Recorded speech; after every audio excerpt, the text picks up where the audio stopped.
A ver, pensemos en esto. Una isla, a solo unos 145 kilómetros de Florida. ¿Cómo es posible que pase de ser un centro económico súper próspero a una nación ahogada por la deuda? Para entenderlo, tenemos que echar un clavado a su historia económica, que es bastante compleja. Y miren, el contraste es de verdad impactante. Por un lado, teníamos una economía que iba viento en popa, impulsada por sus exportaciones y el turismo.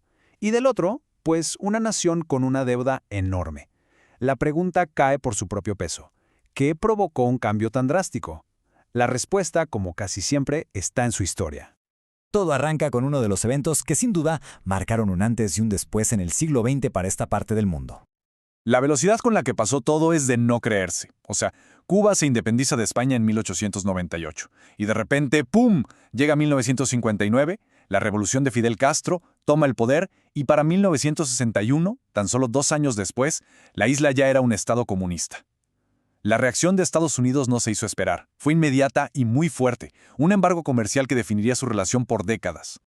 Y claro, con el nuevo gobierno llegó la nacionalización total. Industrias privadas, desde los ingenios azucareros hasta los hoteles, todo pasó a ser propiedad del Estado.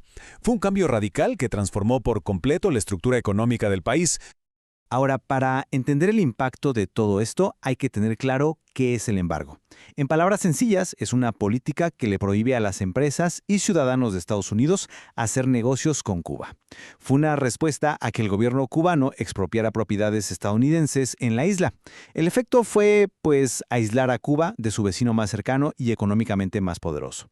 Pero bueno, al quedarse aislada de Occidente, Cuba no tardó en encontrar un nuevo y muy poderoso aliado, justo al otro lado del mundo, en plena Guerra Fría. La Unión Soviética se convirtió, literalmente, en el salvavidas de Cuba. Le proporcionó ayuda financiera, petróleo para mover su economía y armamento militar. Por décadas, este apoyo fue el pilar que sostuvo al país frente a las sanciones. Esta alianza alcanzó su punto de máxima tensión en 1962. La Unión Soviética instaló misiles nucleares en Cuba, y eso provocó una crisis que puso al mundo entero al borde de una guerra nuclear. Aunque se evitó el conflicto, esto demostró lo profunda que era la conexión entre Cuba y el bloque soviético. Pero claro, esta dependencia total de un solo país generaba una pregunta bastante inquietante. Si toda una economía descansa sobre un solo aliado, ¿qué pasa cuando ese aliado simplemente desaparece? Y a principios de los 90 pasó exactamente eso. El colapso de la Unión Soviética marcó el inicio del periodo más difícil para la economía cubana moderna. El golpe fue inmediato y, la verdad, devastador. De la noche a la mañana, el flujo de dinero, petróleo y recursos vitales se cortó. Sin su benefactor, la economía cubana entró en caída libre. Así empezó una era de escasez conocida como el Período Especial. Este colapso obligó al gobierno a tomar medidas drásticas. Por primera vez en décadas, introdujo reformas limitadas, permitiendo pequeñas granjas y negocios privados, más que nada como una táctica desesperada de supervivencia económica. Bueno, ahora demos un salto al presente. ¿Cómo se ve la economía cubana hoy en día, después de todos estos cambios y desafíos históricos? Empecemos con un dato que es muy revelador. Solo en 2015, Cuba importó bienes por un valor de 15.2 mil millones de dólares. Esta es una cifra enorme, que demuestra una profunda dependencia de productos extranjeros para el funcionamiento diario.